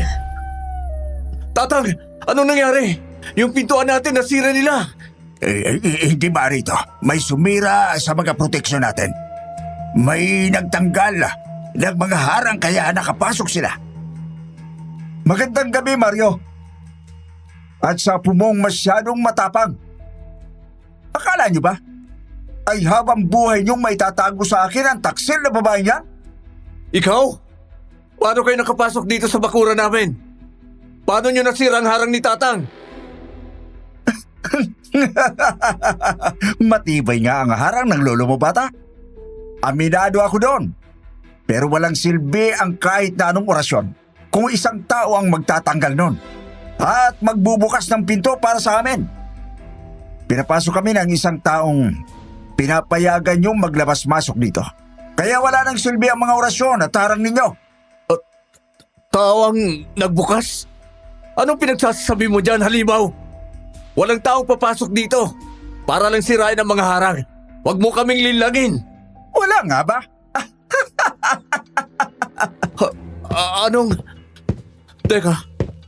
Oscar, anong ginagawa mo dito? Pasensya ka na, Kaloy. Ikaw naman ang naunang mag-traitor sa ating dalawa, di ba? Ikaw ang una, pare. Gumanti lang ako. Ikaw ba ang nagtanggal ng mga proteksyon sa bakod namin? Kaya sila nakapasok? Oo, Kaloy. Ako ang nagtanggal ng lahat. Narinig ko lahat ng pinag-uusapan niyo kanina. Nalaman ko kung sino talaga si Olivia. At alam ko rin na mas pipiliin mo siyang iligtas kaysa sa pagkakaibigan natin. Kaya sinumplong ko na kayo dito kinamang Dano para patas tayo.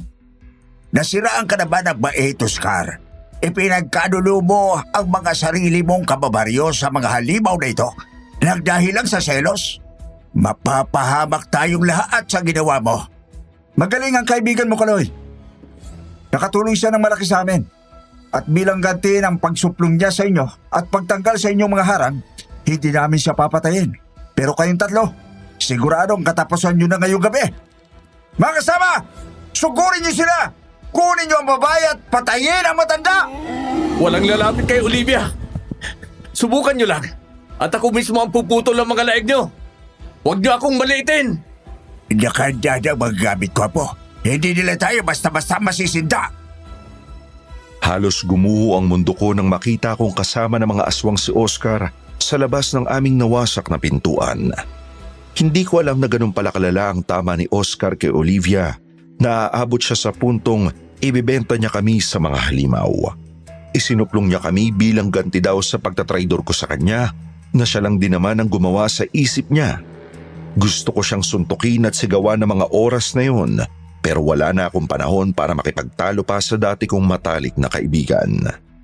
Nang sumigaw si Dado, ang pinuno ng mga aswang, at nag-umpisa ng magsitakbuhan palapit sa amin ng mga kasama niyang alagad na may mahahabang kuko at matatalas na ngipin, mabilis kong hinugot ang buntot pagi mula sa aking bewang.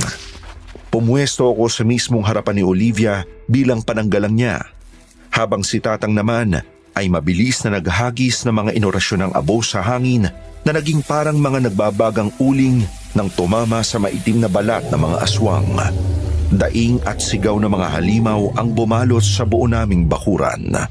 Nagsimula na ang isang madugong labanan sa mismong loob ng pamamahay namin mula sa sitio Mangubat at sa aming maglolong albularyo na handang ibuwis ang lahat ng lakas at buhay para protektahan ang aming teritoryo at ang babaeng minamahal ko.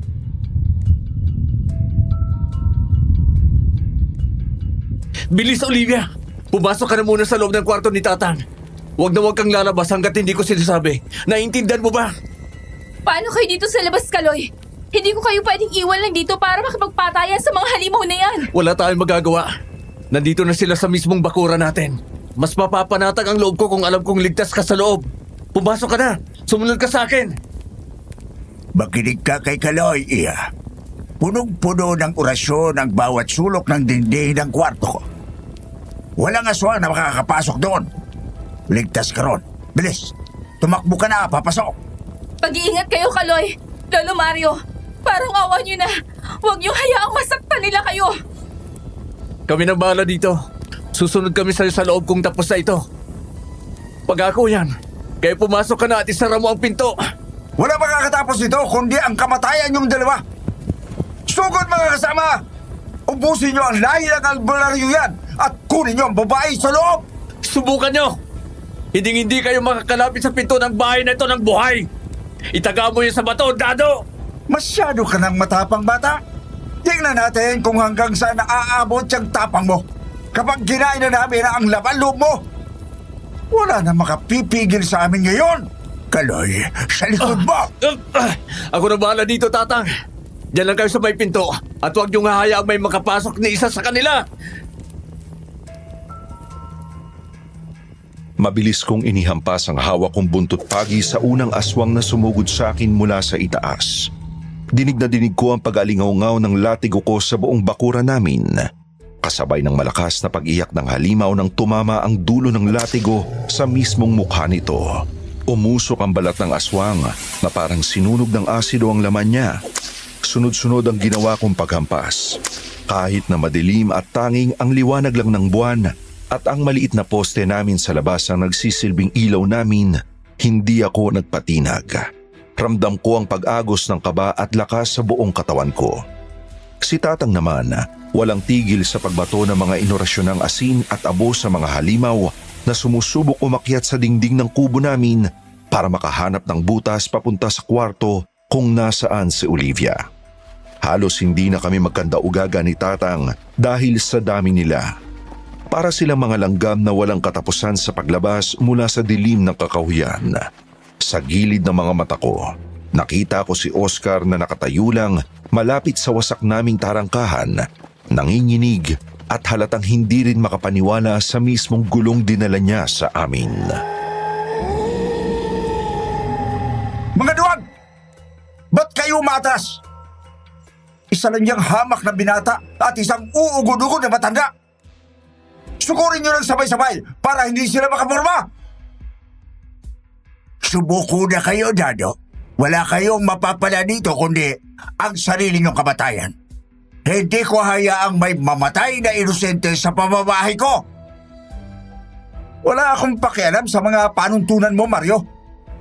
Kapag hindi namin nakuha ang babaeng yan, mapapahiya ang buong lahi namin at mawawala ng respeto ang ibang aswang sa aming tribo. Kaya kung kailangan patayin namin kayong lahat dito sa baryo, gagawin namin nang walang pagkaalinlangan. Puro ka salita, Dado. Halika rito. Harapin mo ako ng lalaki sa lalaki. Akong kalabanin mo at huwag kang magtago sa likod ng mga tauhan mo. Huwag kang magmadali, Kaloy. Mamaya na kita kakainin. Uunahin ko muna yung matandang yan na matagal na naming tinik sa lalamunan. Tatang, umiwas po kayo dyan. Susugod si Dado sa inyo. Umalis kayo dyan sa pinto. Hindi ako atras sa libonyong tao, Kaloy. Ako ang tatapos sa sumpada dito mismo sa harapan ng bahay natin. Tingnan natin kung tatalab pa yung mga dasal at krus mo ngayon. Ha, matanda? Mamamatay ka na! Tatang, huwag! Napasigaw ako ng napakalakas nang makita kong biglang tumalon si Mang Dado ng napakataas at diretsyong sinugod si Tatang mula sa ere. Masyadong mabilis ang pangyayari. Wala nang hawak na asin si Tatang ng mga sandaling yun at tanging ang maliit na krus na lang sa leeg niya ang ginagamit niyang panangga. Nakita ko kung paano itinaas ni Mang Dado ang kanyang mga kamay. Handa nang ibaon ang matatalas niyang kuko sa dibdib ng lolo ko. Hindi ko alam kung paano ko nagawa pero sa isang iglap, naibato ko ang buong katawan ko papunta sa direksyon ni Tatang para harangan ang pag-atake niya. Naramdaman ko ang matinding hapdi at init sa aking tagiliran. Bumaon ang mga kuko ni Dado sa balat ko at dinig na dinig ko ang pagpunit ng laman at damit ko bago magtalsikan ang dugo ko. Bumagsak kami pareho ni Tatang sa lupa. Dinig na dinig ko ang pagtawa ng aswang habang ramdam ko ang mabilis na pag-agos ng sarili kong dugo sa lupa. Kaloy, apo. Nasugatan ka. Ayos lang po ako, Tatang. Hindi naman masyadong malalim to. Kaya ko pa. Sinasayang mo lang ang buhay mo para sa matandang yan. Ngayon, pareho na kayong mamamatay. Hindi pa ako tapos, Dado. Hanggat tumihinga ako, hindi kayo makakalapit kay Olivia. Kahit maubos pa ang huling patak ng dugo ko dito. Ang tigas talaga ng bungo mo, ano? Mga kasama, tapusin nyo na ang binatang yan. Ubusin nyo na sila para makuha na natin ang pakay natin. Teka, tama na yan. Huwag niyo na sila saktan, maawa kayo. Tumahimik ka dyan, Oscar. Kung ayaw mong isunod ka namin sa kanila, nagawa mo ng trabaho mo. Kaya manood ka na lang. At huwag ka nang makialam pa. Hindi. Hindi ganito ang gusto ko mangyari. Gusto ko lang na makuha si Olivia. Pero hindi ko ginustong patayin yung sina Kaloy at Lolo Mario. Oscar, tumakas ka na pare. Tumawag ka ng tulong. Huwag ka na makialam dito at makasaktan ka pa nila. Patawarin mo ako, Kaloy. Patawarin mo ako sa nagawa kong kasalanan. Hindi ko na pag-isipan ang mga ginawa ko. Nakita ko sa mga mata ni Oscar ang matinding pagsisisi. Mangiyak-ngiyak siya habang nakatingin sa akin na duguan at hirap nang makatayo. At kay Lolo Mario na pilit akong inaalalayan kahit nanginginig na rin ang mga tuhod niya dahil sa katandaan. Narealize siguro ng matalik kong kaibigan na ang lolo ko ang tumulong sa kanila noon at ako ang palaging sumasalo sa kanya sa pasada kapag wala siyang boundary para lang may makain sila. Kinain siya ng sarili niyang konsensya nang mapagtanto niyang ipinagkanulo niya ang mga taong tunay na nagmamalasakit sa pamilya niya para lang sa isang babae. Sa halip na tumakbo palayo para iligtas ang sarili niya, biglang dumampot ng isang makapal na piraso ng nagbabagang kahoy si Oscar mula sa sigaan namin sa gilid ng bakuran. Sumigaw siya ng napakalakas at walang pag-aalinlangang hinampas ang aswang na akmang susugod sana sa akin. Mga demonyo kayo! Umalis kayo dito, mga walang ya! Oscar, baka mapatay ka nila dyan. Wala kang laban sa kanila. Wala akong pakialam, Kaloy. Kasalanan ko kung bakit sila nakapasok dito sa bakuran nyo. Tatapusin ko tong gulong sinimulan ko kahit ikamatay ko pa. Lapastangan! Akala mo ba matatakot mo kami dyan sa hawak mong kahoy? Papatayin ko rin kayong lahat na humaharang sa amin. Oscar, saluhin mo to! Ibuhos mo sa kanila yan para umusok ang mga balat nila! Bilis! Ano to, Lolo Mario? Tubig? Banal na tubig yan. Basta sundin mo lang ang sinabi ko. Sige po, kukunin ko ang atensyon nila para makabuelo kayo. Kaloy, tumayo ka dyan. Tulungan mo ako, pre. Huwag niyo maya makakilos sa mga yan.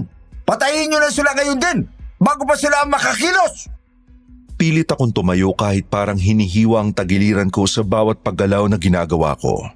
Hindi ko pwedeng hayaang mag-isa si Oscar na lumaban sa mga halimaw nang dahil lang nasugatan ako. Hinawakan ko ng mahigpit ang buntot pagi at muling inihampas yun sa aswang na papalapit sa kanya.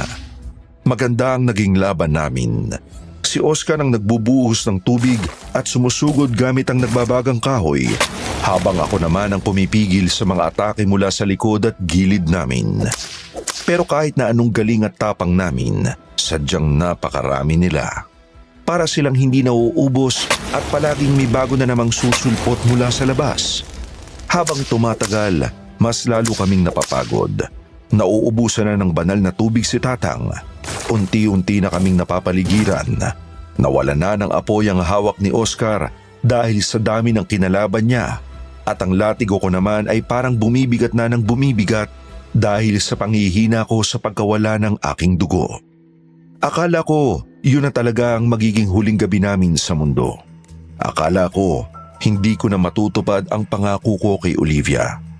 Hanggang sa bigla na lang kaming nakarinig ng sunod-sunod na putok ng baril mula sa labas ng aming bakuran. Nang tanawin namin mula sa loob, nakita naming gulat na gulat sila nang makita ang mga aswang. Ganun pa man ay naging maliksi agad ang mga ito. Mga tanod, ay paligirin niyo ang buong bakuran ni Kaloy. Ay huwag niyong hayaan na makatakas sa mga halimaw na yan. Kaloy! Ay, Lolo Mario, ayos lang po ba kayo dyan sa loob? Mang Densyo, paano kayo nagpunta rito? Ang laking tulong ng pagdating nyo. Ay, dudulog na sana kami kay Lolo Mario ngayon dahil sa nangyari sa anak ni Sonia, pero mukhang naunahan na kami ng mga debonyong to dito sa bahay ninyo. Mang Densyo, tulungan nyo kami dito. Papatayin nila kami. Mga kasama, ay huwag kayo matakot sa mga itsura nila. Sugurin natin sila. Ang mga salot na yan ay para sa mga kabaryo nating pinatay nila nang walang kalaban-laban. Mga yan! Sugurin niyo sila! Hindi ka na makakatakas ngayon, Dado! Hindi ako mamamatay sa kamay ng mga hamak na taong katulad niyo! Ubusin ko muna kayo! Mabuti na lang talaga at dumating ang punong tanod na si Mang Densyo, kasama ang iba pa mga tanod ng baryo namin na rumisponde sa lugar. May mga dala silang malalaking itak, sibat, at ilan sa kanila ay may mga bitbit pang improvised na baril na ginagamit nila sa pagbabantay sa aming baryo. Nabigla ang mga aswang. Hindi nila inasahan na darating ang buong puwersa ng baryo para tulungan kami. Dahil na rin siguro sa matinding galit ang mga kabaryo namin dahil sa mga namatay nilang kaanak at kaibigan sa mga karatig baryo, nawala ang takot nila nang makaharap nila ang mga halimaw ng malapitan. Sunod-sunod ang naging pagputok ng baril sa paligid. Nagkagulo ang mga aswang at nagsimulang magsitakbuhan palabas ng bakuran pabalik sa gubat dahil natakot sila sa mga bala. Takot din ang mga aswang sa pulbura dahil ang lahi ni Dado ay walang pananggalang doon. Pero hindi ko pwedeng hayaang makatakas ang pinuno nila. Habang nagkakagulo, nakita kong sinusubukang tumakas ni Mang Dado sa kabilang pader. Ginamit ko ang natitira kong lakas. Tumakbo ako at inihampas ko ang buntot pagi sa mismong binti niya. Kaya napasigaw siya sa sakit at natumba. Agad siyang pinalibutan ni Mang Densyo at ng iba pang mga tanod na may dalang itak. Wala nang nagawa ang pinunong aswang nang sabay-sabay siyang tadtarin ng mga galit na kabaryo namin. Naging abo at itim na usok ang katawan ni Mang Dado ng pugutan nito. Tanda ng tuluyang pagkamatay ng pinunong tribo ng mga aswang. Patay na ang pinuno nila ay tumakas na rin ang iba pabalik sa gubat. Nagawa natin pare. Naipanalo natin ang laban kahit muntik na tayong mamatay. Oo, Oscar. Salamat sa tulong mo. Malaking bagay ang ginawa mo kanina, pare. Kung hindi dahil sa'yo, baka namatay na kami ni Tatang dito. Ay, Mang Mario, Kaloy. Hindi ko akalain na totoo pala talaga mga kwento tungkol sa mga aswang dyan sa sitio Mangubat. Ang buong akala namin ng mga kabaryo natin ngayon ay kwento kutsero lang yon para matakot ang mga kabataan dito kapag gabi. Totoo sila, Dencio. At matagal na silang naandyan sa kakahuyan na nakapalibot sa baryo natin. Eh kung totoo po sila, mula pa noon, bakit hindi ito pinalam sa amin ng mga matatanda? Bakit hinayaan nilang isipin ng mga kabataan na alamat lang ang sitio Mangubat na yan? Dahil pinili lang wag nang pansinin pa o pakialaman ang mga aswang para hindi na manggulo pa ang mga to sa pamumuhay natin. Isang lihim na kasunduan para sa kapayapaan ng magkabilang panig basta walang tatawid sa teritoryo ng isa't isa. Kasunduan? Paano naging payapa yan? Kung heto at namimaruwisyo sila at pumapatay ng mga inosenteng tao ngayon sa karating baryo natin. Nasirang kasunduan ang dahil sa isang lubang kasalanan na pumukaw muli sa galit ng kanilang lahi. Pero ngayon, dahil patay na ang pinuno nilang Senado, siguradong hindi na sila muling magtatangkang umatake pa dito sa atin. Kaloy? Kaloy, nandyan pa ba kayo? Ayos ka lang ba? Lolo Mario! Nasaan na po kayo?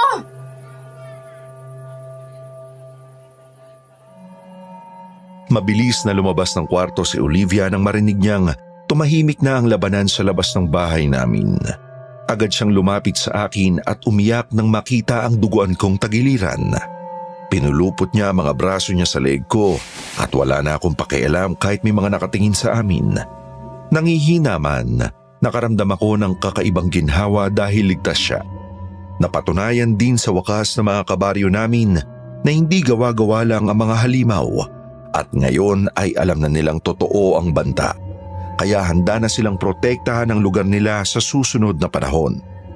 Yun nga lang, napagkasunduan naming kami-kami na lang dapat ang makakaalam ng tungkol doon at hindi na ilalabas pa para hindi kumalat ang takot sa baryo namin at sa mga karatig na lugar.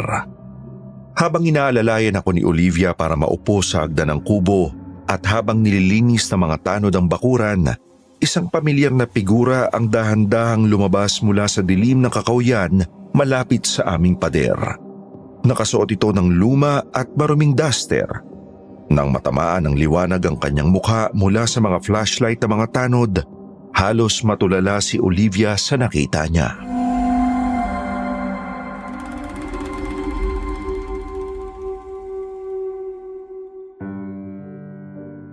Nana Rosa? Lola? Kayo po ba talaga yan? Olivia, apo ko, ang laki-laki mo na. Ang ganda-ganda mo at mukhang maayos ang naging pagpapalaki sa'yo ng iyong ina. Lola, buhay po kayo. Akala ko po pinatay na kayo ng mga aswang sa loob ng gubat. Lalapitan ko po kayo. Sandali lang po. Huwag ka nang lalapit, apo. Hanggang dito na lang ako. Hindi na ako pwedeng humakbang papalapit sa'yo dahil baka mapahamak ka lang lalo. Bakit po? Bakit hindi kayo pwedeng lumapit? Patay na po si Mang Dado. Talo na po sila at umatras na ang ibang aswang. Pwede na kayong sumama sa akin pabalik sa Maynila. Pagkakasama na po tayo muli. Hindi maaari, Olivia. Kahit patay na ang pinuno namin, nananalaytay pa rin sa dugo ko ang sumpa ng aming tribo. Ang inako ko lang ay ang kalayaan ng iyong ina at ang kaligtasan mo. Ang aking buhay at kaluluwa ay mananatili ng aswang hanggang sa aking kamatayan. Hindi po ako aalis dito na hindi kayo kasama. Ibabalik ko po kayo sa atin at ipapagamot ko po kayo. Makinig ka sa akin, apo. Matagal na akong nakatali sa sumpang to at sanay na ko. Ang mahalaga sa akin ngayon, ligtas ka na. Naging matagumpay ang sakripisyo ko dahil nakita kitang lumaking isang mabuting tao, malayo sa sumpa ng ating lahi Hindi ko gustong madamay ka pa sa buhay ko dito. Nana Rosa, huwag po kayong mag-alala. Aalagaan ko po si Olivia. Hindi ko po siya pababayaan. At mamahalin ko po siya ng buong buo. Nakikita ko nga, iho. Salamat sa inyo ni Mario. Utang ko sa inyo ang buhay ng nag-iisa kong apo na lubos kong pinakamamahal. Olivia, oras na para bumalik ka sa buhay na nararapat sa iyo. Huwag mo akong alalahanin dahil magiging maayos na rin ako dito. Malaya na ako. Malaya ka na rin. Paalam, apo ko.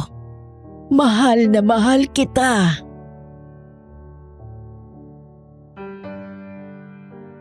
Tuluyan ang nagpaalam si Nana Rosa at unti-unting naglaho ang kanyang anino sa gitna ng madilim na gubat pabalik sa sitio mangubat. Humahagulgol si Olivia habang nakayakap sa akin dahil alam niyang iyon ang huli nilang pagkikita ng kanyang lola. Pero alam kong sa likod ng mga luha niya ay ang pagtanggap at kapayapaan na matagal na niyang hinahanap. Permanente nang umalis sa buhay niya si Nana Rosa para makapamuhay siya ng normal. Hindi naging madali ang gabing yon, pero yun din ang nagbigay tuldok sa bangungot naming lahat. Kinabukasan, pagkatapos ipagamot ang sugat ko sa health center ng aming baryo, napagdesisyonan ni Olivia na kailangan na niyang bumalik sa Maynila para harapin ang tunay na demonyo sa buhay niya, na siyang naging dahilan kung bakit muntik na siyang mamatay, ang kanyang madrasta.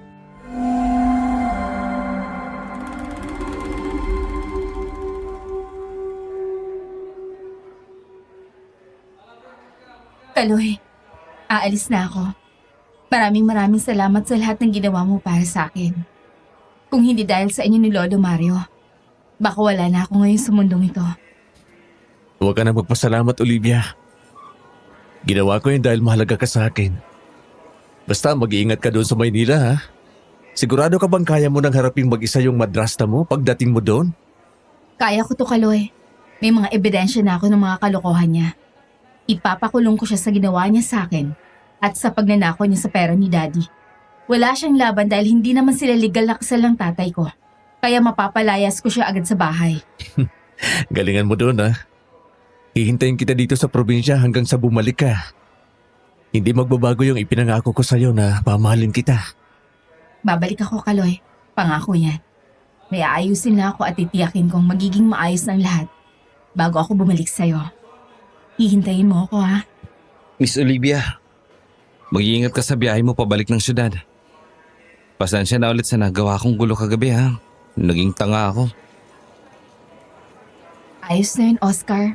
Kalimutan na natin yon dahil nakabawi ka naman na. Ang mahalaga, tinulungan mo sina Kaloy ng oras na kailangan nila ng tulong laban sa mga aswang. Sige na. Baka maiwan ka pa ng bus mo. Ingat sa biyahe, Olivia. Tumawag ka kapag nakarating ka na sa inyo.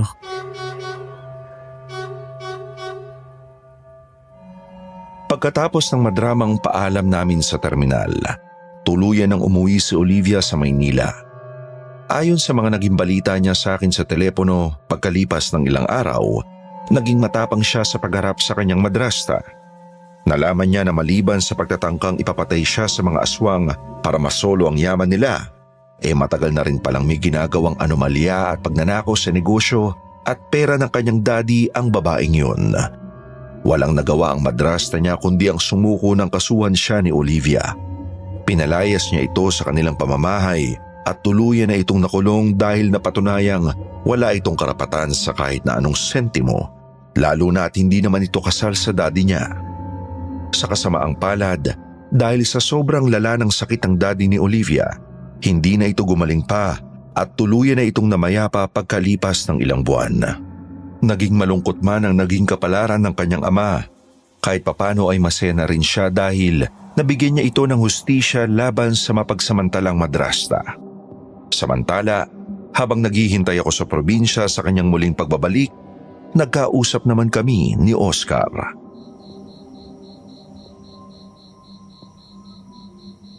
Parang Kaloy, nandito ako para humingi ulit ng tawad sa lahat ng naging kasalanan ko sa'yo. Sa inyo ni Lolo Mario. Nakukonsensya pa rin ako kapag naiisip ko yung ginawa ko nung gabing yun. Huwag mo nang isipin yun, Oscar, pare. Matagal na kitang pinatawad. Alam ko namang nagpadala ka lang sa bugso ng damdamin mo at sa selos. Kaya mo nagawa yun. Maraming salamat pare ha. Nangako ako na hindi na maulit to.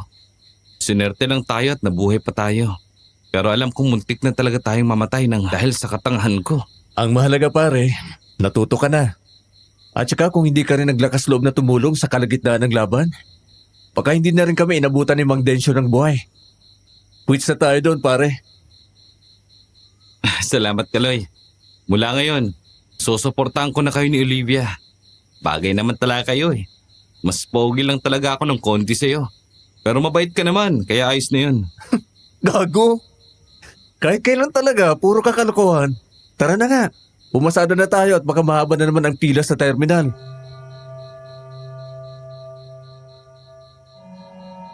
Mula noon, bumalik na uli sa dati ang samahan namin ni Oscar bilang matalik na magkaibigan. Pagbalik ni Olivia sa probinsya namin, matapos niyang maayos ang lahat ng gusot sa buhay niya sa Maynila, nagdesisyon kaming dalawa na wag munang madaliin ang lahat sa pagitan namin. Naging magkasintahan kami sa loob ng 5 taon. Kahit magkalayo kami ng tirahan at minsan lang kung magkita tuwing pupunta siya sa amin o kaya naman ay luluwas ako ng syudad. Isang mahirap na LDR setup pero kinaya namin dahil may tiwala kami sa isa't isa. Gusto ko rin kasing ihanda ang sarili ko para sa kanya. Bumalik muna ako sa pag-aaral ng kolehiyo para naman may maipagmalaki ako kahit papano at magkaroon ng matatag na trabaho bago ko inaya si Olivia na magpakasal sa akin. Hindi man madali ang pinagdaanan kong pagsabay sa pamamasada ng tricycle at pag-aaral, nairaos ko naman sa tulong na rin ng inspirasyon ko.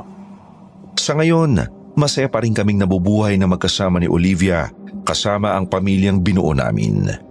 Si Tatang Mario naman ay may ilang taon na ring namayapa dahil na rin sa kanyang katandaan.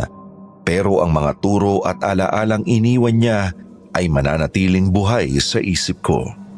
Hindi na muling nagparamdam pa ang mga taga-sityo mangubat sa baryo namin mula nang mapatay si Mang Dado at naging mapayapang probinsya na uli ang lugar namin na malayo sa pangamba ng mga aswang.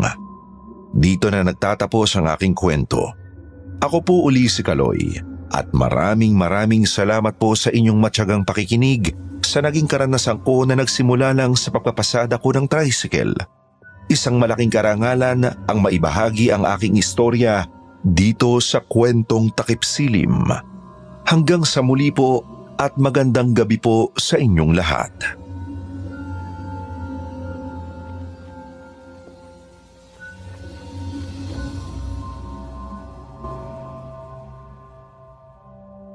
At dyan po nagtatapos ang napakagandang kwento ng ating sender na si Kaloy. Maraming salamat Sir Kaloy sa pagpapadala ng iyong karanasan. Kayo anong masasabi niyo sa kwento natin ngayong araw? Kung kayo ang nasa posisyon ni Kaloy, lalaban din ba kayo sa mga aswang para iligtas ang taong mahal ninyo? I-comment nyo lang po dyan sa ibaba dahil binabasa po namin ang mga yan. Kung nagustuhan nyo ang episode natin ngayon, huwag pong kalilimutang i-like ang video at i-share sa inyong mga kakilala. At kung bago ka lang din sa ating channel, mag-subscribe ka na at i-click ang notification bell para lagi kang updated sa tuwing may bago tayong upload. Marami pa po tayong nakahandang kwento na siguradong magbibigay sa inyo ng aral at kilabot. Hanggang sa susunod pong muli.